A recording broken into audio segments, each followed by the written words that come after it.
hey, you're here too? Wow, okay, come here, buddy. How are you? I hear you've been busy in court, huh? In San Bernardino, California, 2 black Labradors are regulars in the district attorney's office.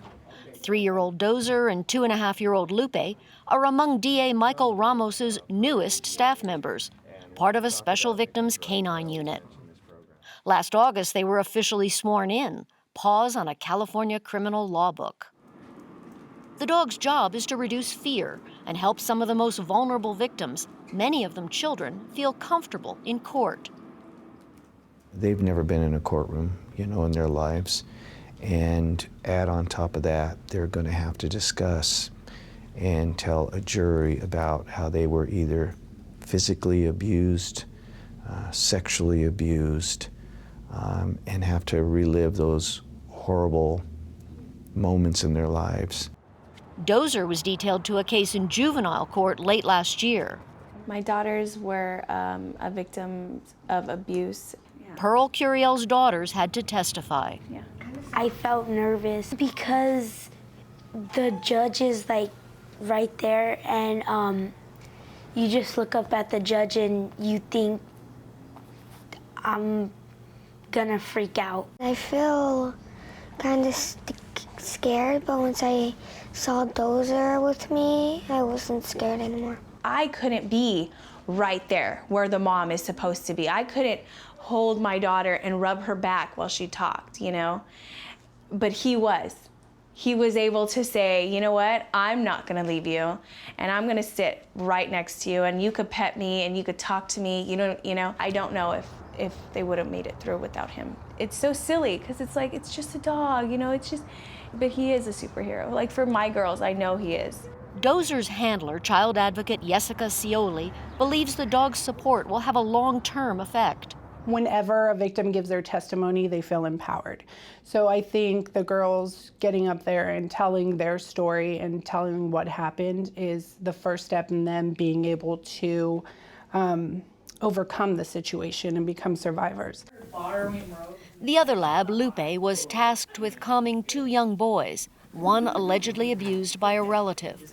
In April, the dog accompanied them on a mock run-through, ahead of the actual trial. I had a rape case for a child that was raped from the time he was 4 to 10 and was all alone, couldn't tell anybody. It was very difficult for him to have to describe what he went through. The young victim was really nervous, really stressed. And Lupe, our dog, picked up on it and went up to him and nudged the young victim on the leg. The young victim started to pet the dog, rubbing his ears, and Lupe's, on him. And he was able to relax, didn't have the anxiety, and he was able to tell what happened to him. The dogs have their own office. Like humans here, they work a 9-hour day and then go home with their handlers. It cost about $80,000 to start up the facility dog program in San Bernardino. That includes a specially equipped van with windows that roll down if the temperature inside gets too hot, and water bowls that won't tip over. Officials expect the dogs to remain on the job for about 9 years. Judges have to approve before a dog can come to court. The jury's told in advance that the dog will be sitting here in the witness box, sight unseen, and defense attorneys have the chance to object. Do you ever hear that the dog might be able to create some sort of sympathy for the victim? Is that a concern? That was a concern. In fact, there's been briefs written and motions written by attorneys, by district attorneys' offices when that issue comes up. Once everybody gets comfortable with this whole new process, I don't think you're going to have that issue. Because even the defense bar, all they want is the truth as well, and so do the courts. Last year, Dozer and Lupe were deployed to the scene of the terrorist attacks in San Bernardino, along with 2 English Labrador retrievers. Wally and Giovanni had recently joined the FBI as the Bureau's first crisis response canines. They comforted victims and families and helped relieve stress when employees returned to work a month later.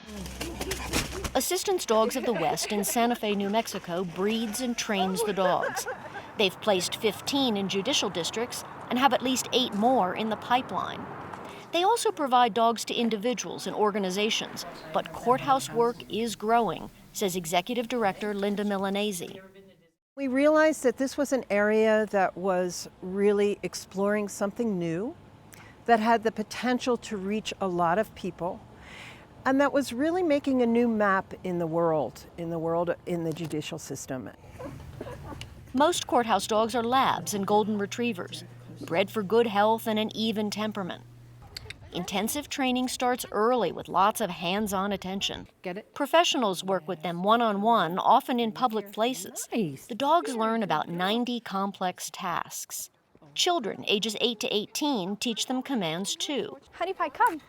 High school sophomore Natalie Longmire-Koulis has been training dogs since she was 9. The dog learns patience. They also learn how to be touched in different ways because obviously 9-year-old hands are different from 18-year-old hands, and so they pet different ways and they cuddle different ways and their bodies are different. So it really just allows the dogs to get used to different body types and different ways of handling.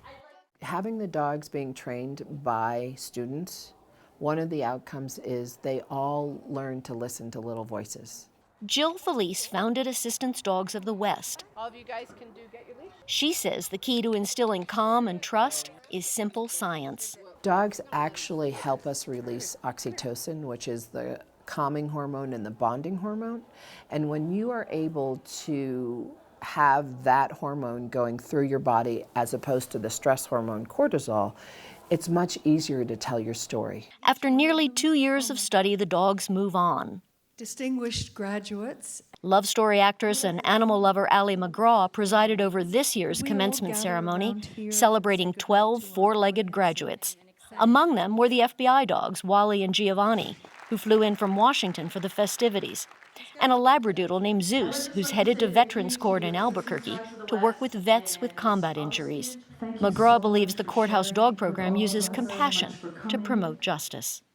I'm so moved, especially in this crazy, often negative-sounding world that we fear-driven that we're in now, when I see that a few people can change the lives for the good of everybody involved. And I think it gives me hope. For the PBS NewsHour, I'm Kathleen McCleary in Santa Fe, New Mexico. I'm Gene Grant. Thanks for joining us this week for New Mexico in Focus. And as always, we appreciate your time and effort to stay informed and engaged.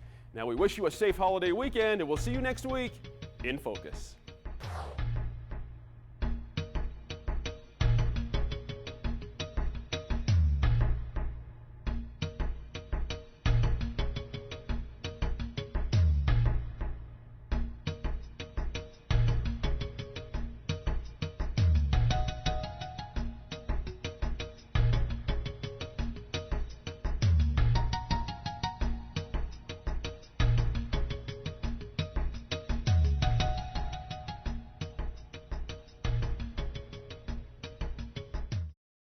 Funding for New Mexico in Focus provided by the McCune Charitable Foundation and the Nalita E. Walker Fund for KNME-TV, the KNME-TV Endowment Fund, and viewers like you.